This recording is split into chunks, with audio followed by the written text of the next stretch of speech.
kayaknya bukan semuanya pekerja. Mereka tidak memakai APD kan. Kami yang aksi itu kami lengkap pakai APD.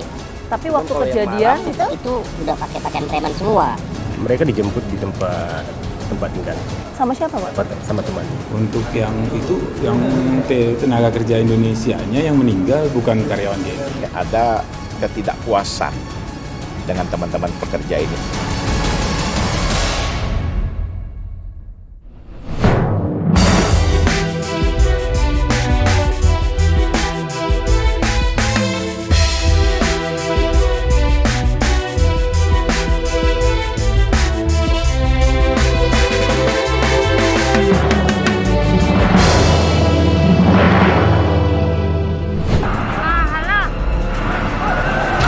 Anarkis di sini, anarkis sama Cina.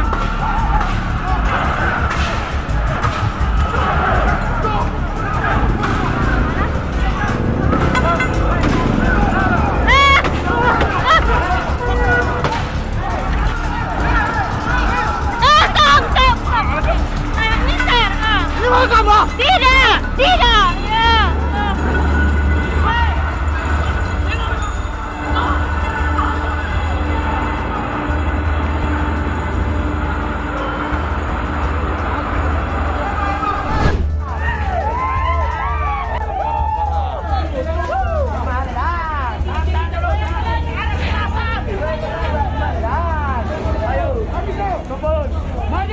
Bentrokan antara tenaga kerja asing asal Cina dan tenaga kerja Indonesia di PT Gunbuster Nickel Industry atau PT GNI yang terletak di Morowali Utara pecah Sabtu 14 Januari 2023. Berdasarkan laporan kepolisian, 2 orang tewas dalam peristiwa ini.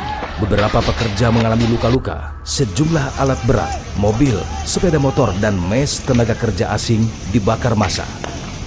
Lalu apa yang sebenarnya terjadi? Mengapa pemogokan para TKI itu terjadi?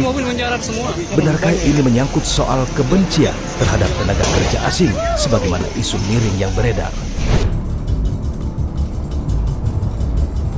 Tim Fakta pun mendatangi lokasi perusahaan yang dianggap sebagai proyek strategis nasional yang terletak di Dusun Bungin Timbe, Desa Buntah, Kecamatan Petasia, Kabupaten Morowali Utara, Sulawesi Tengah tersebut.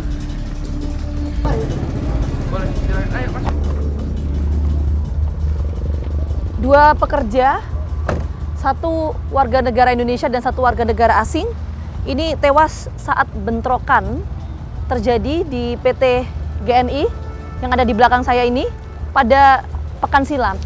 Sebetulnya apa sih yang terjadi dan apa yang memicu bentrokan ini? Kita akan coba temukan faktanya bersama saya Gina Vita.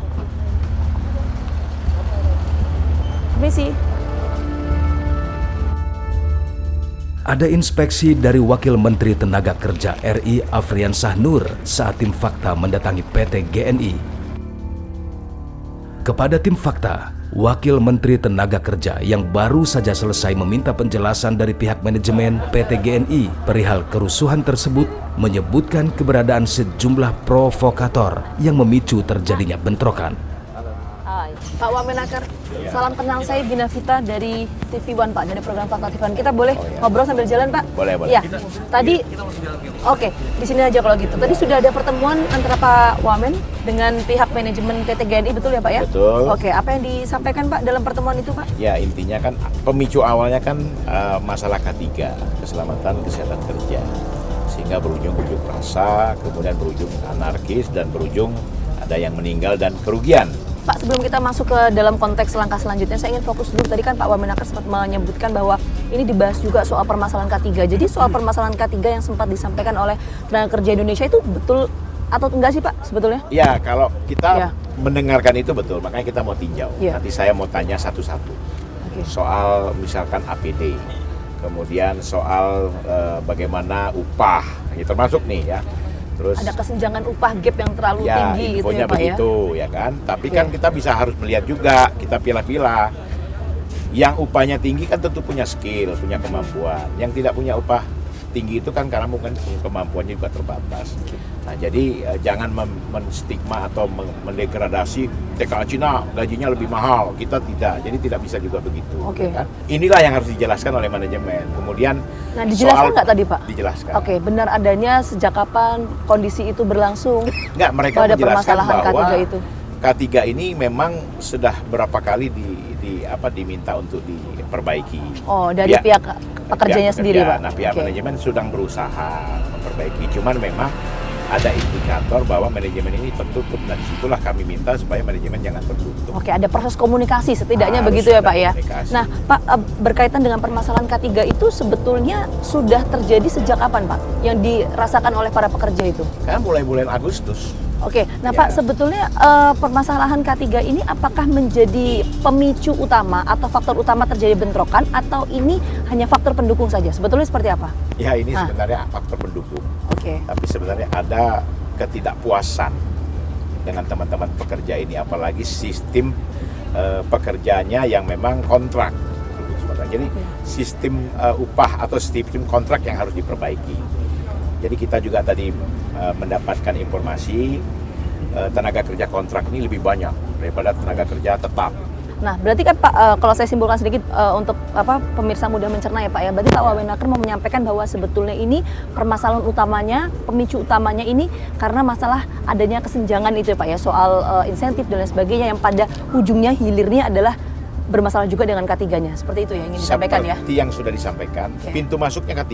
Oke. Tapi sebenarnya ada ketidakpuasan pekerja kita yang mereka menganggap tidak menerima upah yang layak, kemudian diberhentikan dengan sepihak. Nah, ini harus diatur.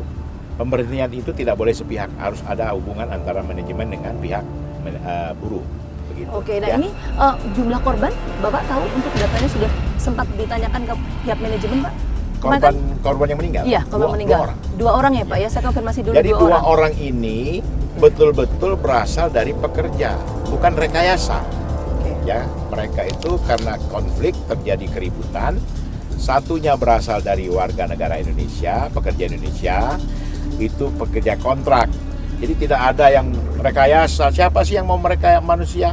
Oke. Ya kan ini ada pihak-pihak yang mengembuskan ini rekayasa, ngawur aja. Nah, yang pihak-pihak yang menghembuskan itu manfaatnya apa Pak? Menghembuskan isu soal Ya buat kerusuhan itu. aja. Oke. Ya kan? Ini yang harus kita antisipasi, jangan kami minta pihak keamanan menindak orang-orang yang memprovokasi ini. Oke, nah tadi Pak Wamenaker sempat menyebutkan bahwa ada dugaan bahwa provokator-provokator ini kalau investigasi dari Kemenaker sendiri apakah berasal dari internal atau eksternal atau bagaimana Pak? Kita lihatnya nantilah. Ini kami lagi melakukan investigasi yang real ya. Yang jelas pekerjanya ada 2. Oke. Yang satu TKA, yang satunya warga negara Indonesia yang bekerja di subkon.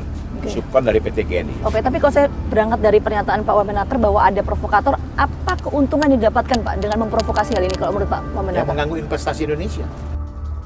Pernyataan Wamenaker ini senada dengan hasil penyelidikan awal kepolisian sebagaimana disampaikan Kapolri Jenderal Polisi Listio Sigit Prabowo. Bentrokan yang terjadi di perusahaan smelter GNI ini dipicu karena adanya provokasi yang muncul karena ada ajakan mogok kerja dan ada beberapa peristiwa yang terkait dengan masalah industrial yang saat itu sedang dirundingkan dan kemudian muncul viral seolah-olah telah terjadi pemukulan oleh TKA terhadap TKI, sehingga inilah yang kemudian memunculkan pengaruh provokasi dan kemudian mengakibatkan terjadinya penyerangan. Beberapa pelaku pengerusakan saat ini sudah diamankan, kurang lebih ada 71 yang telah diamankan dan 17 orang saat ini sudah ditetapkan sebagai tersangka. Sejauh ini, kerusuhan yang terjadi bermula dari aksi mogok kerja yang sudah berlangsung sejak tanggal 11 Januari 2023 Entah siapa yang memulai saat aksi mogok kerja di siang hari dinyatakan berakhir, malam hari kerusuhan pecah. Lalu bagaimana kronologis kerusuhan itu terjadi? Faktor apa yang memicu? Mengapa para karyawan melakukan aksi mogok kerja? Siapa pula yang dimaksud sebagai provokator? Maju, maju, maju.